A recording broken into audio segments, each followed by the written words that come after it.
நாங்கள் எங்கே அவங்க காரை மோதினோம்?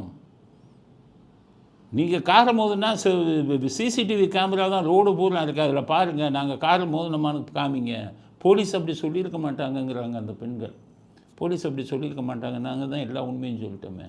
அந்த பெண்கள் பேசுகிற வீடியோவை பாருங்கள். காரு இடிச்சதுனால தான் இந்த ப்ராப்ளம், அதே போல நீங்க குடிபோதையில இடிச்சிட்டீங்கன்னு சொல்லி சமூக வலைத்தளங்கள்லாம் பரப்பிட்டு இருக்காங்க.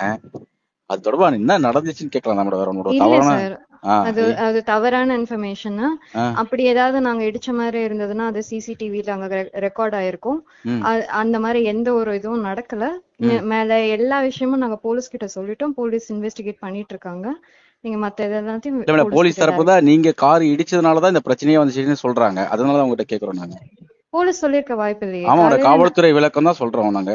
கேட்டதுக்கு தான் அவங்க காவல்துறை என்ன சொல்றாங்கன்னா, இந்த இளைஞர்கள் கார் நிறுத்தினதாகவும் நீங்க ரிவர்ஸ் எடுக்கும் போது அந்த காரை ஒரு சீட்டு சேர்ந்ததுனால அவங்க நிறுத்தாம நீங்க மன்னிப்பு கேட்காம போனதுனாலதான் உங்களை துரத்துனதான் சொல்றாங்க. அதனாலதான் கூட உங்ககிட்ட கேட்கறோம் நாங்க. ஏன்னா உங்க தரப்பு நாங்க விளக்கத்தை கேட்கணும்ல மேடம். இங்க இல்ல அந்த மாதிரி போலீஸ் சொல்லிருக்க வாய்ப்பு இல்லை. ஏன்னா நாங்க போலீஸ் கிட்ட சொல்லிட்டோம், அந்த மாதிரி எதுவும் நடக்கல.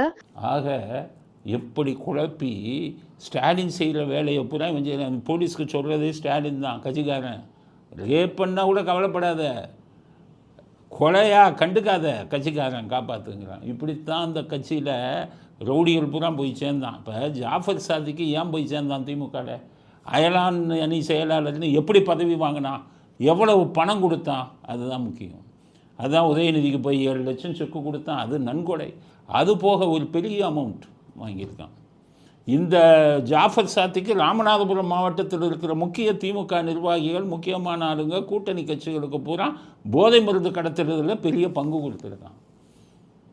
ஆக இப்படி விலைக்கு வாங்கிடுறது. அப்படித்தான் ஞானசேகரனை விலைக்கு வாங்கினா, மாணவரணி செயலாளர் எப்படி வாங்கினா, 10-20 லட்சம் உடனே பதவி. ஆக நாட்டை குட்டிச்சவராக்கி கொண்டிருக்கிறது ஸ்டாலின் தலைமையில் உள்ள திமுக. இவங்கள ரவுடிகளை பூரா பெரிய பதவிக்கு வரவிட்டுறாங்க. நான் சொல்கிறேன், 1.5 லட்சம் நிர்வாகி இருப்பான். ஸ்டாலினுக்கு சேலஞ்சு விடுறேன், உங்களுக்கு சவால் விடுறேன்.